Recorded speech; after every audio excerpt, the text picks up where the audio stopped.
किया। आज मैनिफेस्टो संकल्प पत्र आता है, लेकिन हर चुनाव के लिए नया मैनिफेस्टो आ जाता है। आज लोकसभा का चुनाव हुआ, ये मैनिफेस्टो, विधानसभा का चुनाव आ गया, फिर नया मैनिफेस्टो, लोकल बॉडी का चुनाव आ गया, नया मैनिफेस्टो, ग्राम पंचायत का चुनाव आ गया, नया मैनिफेस्टो। 5 साल के अंदर 4 मैनिफेस्टो आ गए। काम क्या है उसमें से, कैसे काम करेंगे?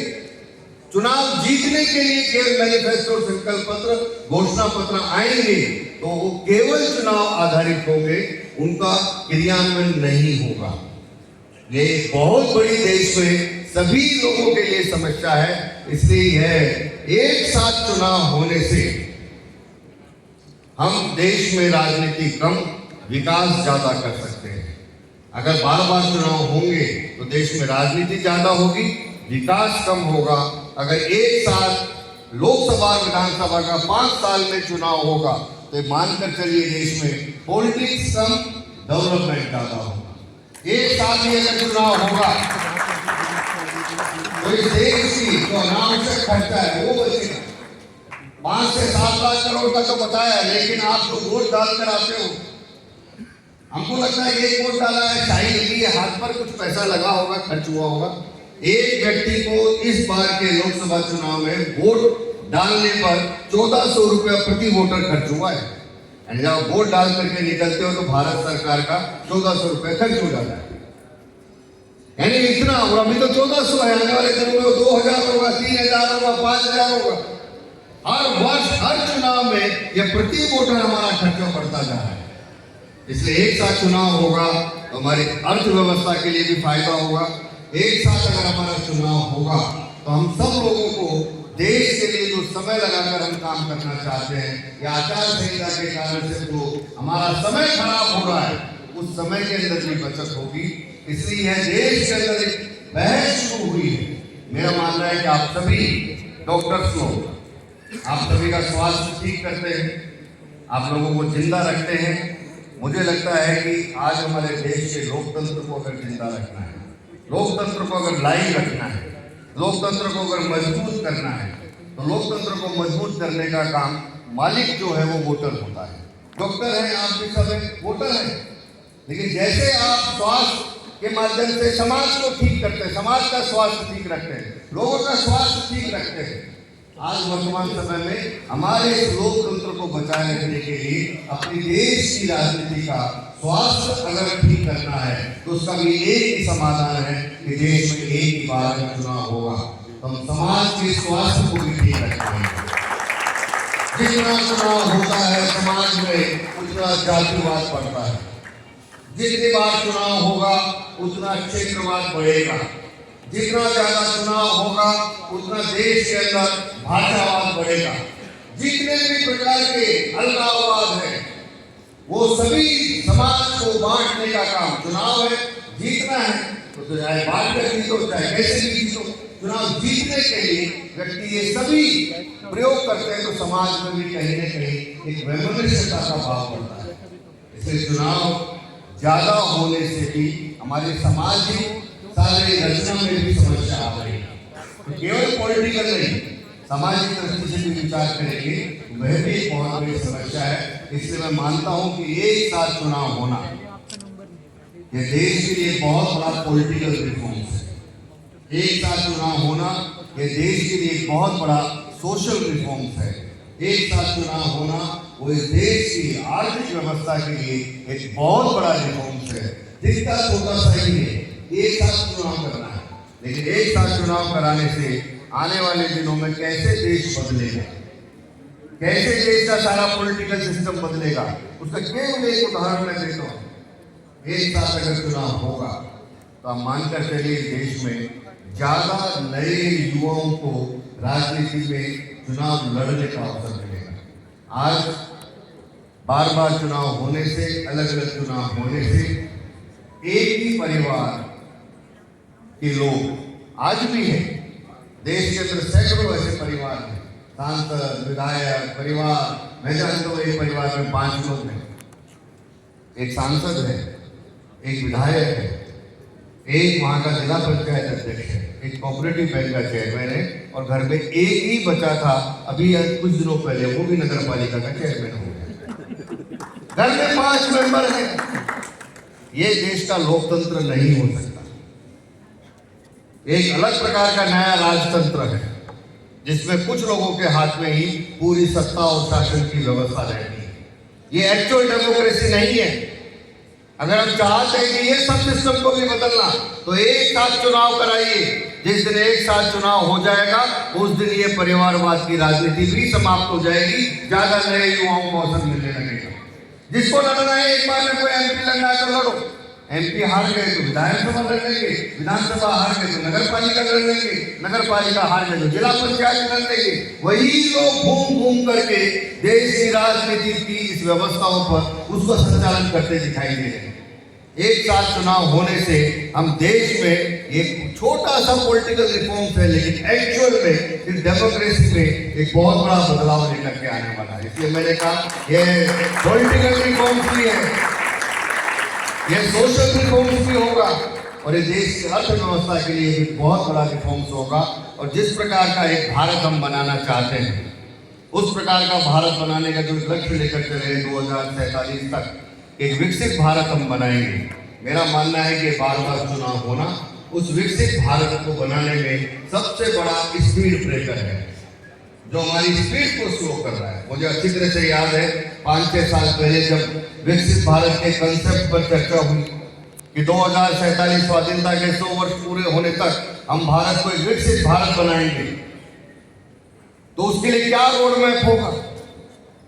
हर डिपार्टमेंट, हर विभाग, हर जगह पर सोचा जाए कि 2047 तक भारत को वहां तक ले जाने के लिए क्या करना पड़ेगा, उस रोड मैप में क्या करना है और क्या क्या हमारी व्यवस्थाओं में सुधार करना है।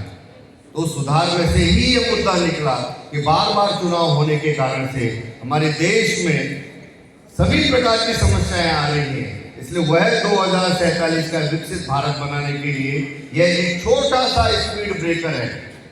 और भी कई स्पीड ब्रेकर हैं। ऐसा नहीं है कि ये करते ही हम बहुत स्पीड से चल देंगे। और भी कई छोटे छोटे रिफॉर्म हमको देश के सिस्टम में, व्यवस्थाओं में करनी पड़ेगी। तब जाकर हमारी स्पीड एक एक्सप्रेस वे पर चलने वाला भारत 2047 तक उस प्रकार का एक विकसित भारत बनाने के लिए एक छोटे से इस रिफॉर्म्स को लेकर हम सब इस लोकतंत्र को और मजबूत करने के लिए, मैं बार बार जो लोकतंत्र की मजबूती की बात कर रहा हूँ वो इसलिए कर रहा हूँ कि 40% लोग हमारे देश के अंदर इस लोकतंत्र से, डेमोक्रेसी से जुड़े ही नहीं, वोट डालने ही नहीं जाते। 60% लोग ही आज के वर्तमान व्यवस्था को चला रहे हैं, संचालित कर रहे हैं। 40% लोग वोट डालने ही नहीं जाते क्योंकि उनको लगता है मेरे वोट डालने से क्या होगा, मेरे वोट से क्या बदलाव आएगा। अपने वोटर की वोट की ताकत उनको मालूम ही नहीं है।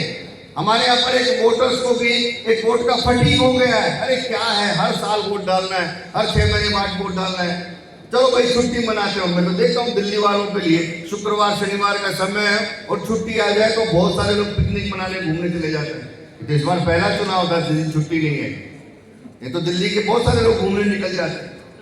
मेरे मन में कई बार कष्ट होता है कि जिनको सबसे ज्यादा व्यवस्थाएं मिलती हैं, जिनको सबसे ज्यादा सुविधाएं मिलती हैं, हमारे देश का जो सबसे ज्यादा पढ़ा लिखा वर्ग है, हमारे डेमोक्रेसी में सबसे कम उसका पार्टिसिपेशन है। यानी वोटिंग सबसे कम वही कर रहा है जिसको सुविधाएं नहीं मिल रही, जिसको व्यवस्थाएं नहीं मिल रही। जो कम पढ़ा लिखा है गांव का व्यक्ति, वो 80% वोट डालता है। दिल्ली जैसे शहर में 40, 50, 60% लोग वोट डालते हैं। क्यों भाई? सुविधाएं, व्यवस्थाएं, पढ़ा लिखा शिक्षित वर्ग इस डेमोक्रेसी में वो कम पार्टिसिपेट करता है, गांव का व्यक्ति ज्यादा पार्टिसिपेट करता है। इसलिए बार बार जो मैं कह रहा हूँ 40% लोग भी वोट डालने क्यों नहीं जा रहे हैं। कहीं ना कहीं वोटर के मन में भी आया है, इतना चुनाव, इतना वोट होता है, एक नहीं डाला तो क्या फर्क पड़ता है। अगर 5 साल में चुनाव होगा तो वोटिंग परसेंटेज भी बढ़ेगा। सभी लोगों को ध्यान में आएगा कि नहीं, मेरा एक वोट डालना कितना महत्वपूर्ण है। मुझे अपने लिए एक व्यवस्था का निर्माण करना है। मैं सरकारों से अपेक्षा तो बहुत करता हूं कि हाँ ये होना चाहिए, ये होना चाहिए, ये होना चाहिए, लेकिन जब वोट डालने का समय आता है या डेमोक्रेसी में जन सहभागिता का मुद्दा आता है उस समय मैं अपना पार्टिसिपेशन नहीं करता हूँ। तो मेरा मानना है कि हम सभी इस लोकतंत्र को और मजबूत कर पाएंगे, ज्यादा लोगों की सहभागिता बढ़ेगी, वोटर की पार्टिसिपेशन बढ़ेगा, तो स्वाभाविक रूप से बहुत बड़ा रिफॉर्म्स इस देश के अंदर आएगा। इसलिए 2047 तक का उस प्रकार का भारत बनाने के लिए एक अच्छा गुड गवर्नेंस जीत कर आने वाले लोग दे सके, लोगों के लिए वेलफेयर स्कीम्स को नीचे तक एक्चुअल लोगों तक उसको पहुंचा सके, देश का अच्छे ढंग से विकास कर सके। और मोदी जी जो सपना लेकर के चल रहे हैं, जिसकी लड़ाई इस समय पूरे देश में जो हो रही है, अभी हमने मन की बात के अंत में भी सुना कि उन्होंने कहा कि आने वाले दिनों में त्योहारों पर हम स्वदेशी ही खरीदेंगे, जो भारत में बना है उसका ही उपयोग करेंगे। ये क्यों मोदी जी ने कहा है? हम देश के नागरिकों को समझना पड़ेगा कि दुनिया में जो इस समय लड़ाई चल रही है, कोई कहीं पर बैठा हुआ व्यक्ति 25% टैरिफ भारत पर डालता है, फिर 25% डालता है, केवल अपने देश की दादागिरी और ईगो के लिए ये सब प्रयास कर रहा है। और उसमें से मोदी जी आज एक स्वाभिमान के साथ पहली बार अमेरिका जैसे देश के आगे अगर कोई देश नहीं झुका तो उस देश का नाम भारत है।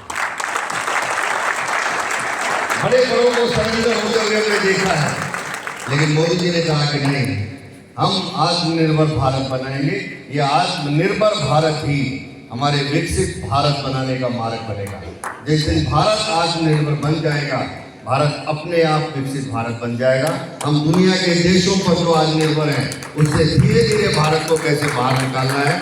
मेरा मानना है कि ये जो हमारे देश में छोटे छोटे रिफॉर्म्स करते हुए उस प्रकार का एक भारत बनाने का, और जो हमारे संविधान के पहले पन्ने पर लिखा हुआ है कि एक ऐसा भारत बनाएंगे जहाँ रहने वाले सभी लोगों को एक राजनीतिक न्याय, सामाजिक न्याय और आर्थिक न्याय मिले, उसके लिए संविधान की प्रस्तावना में ही लिखा है।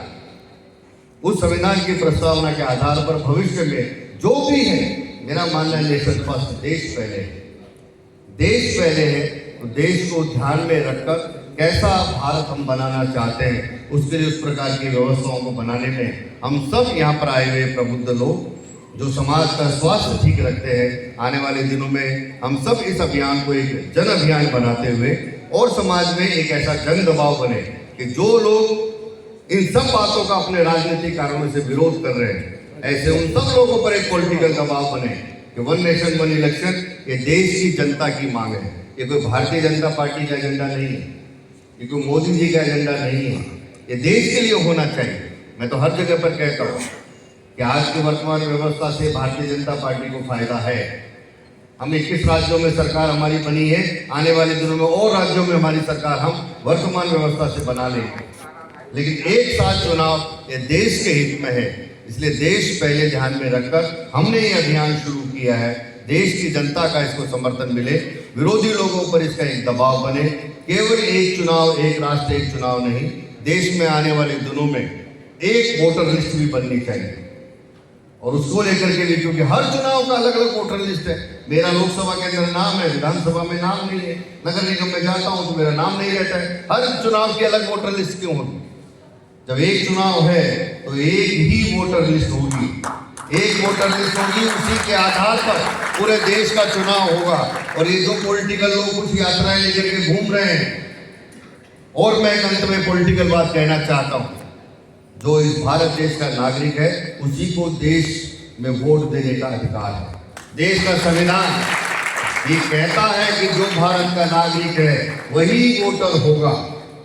जो भारत का नागरिक नहीं है, जो घुसपैठिया है, भारत में आकर के रह करके वोटर बना है और जिसके आधार पर कुछ पॉलिटिकल पार्टियां अपनी राजनीति करती है, अपनी वोट बैंक की पॉलिटिक्स करती है, ऐसे सभी घुसपैठियों को भी वोटर लिस्ट से बाहर निकालकर यह अधिकार हमारा संविधान भारत के नागरिक को देता है। तो जिस दिन भारत में एक वोटर लिस्ट होगी उस दिन यह भी देश में बहुत बड़ा रिफॉर्म्स होगा। हम सब मिलकर इस अभियान को आने वाले दिनों में और तेजी से चलाएं, एक व्यापक जन जागरण करें। इतना निवेदन करते हुए अपनी बात को समाप्त करता हूँ। सभी को नमस्कार, धन्यवाद।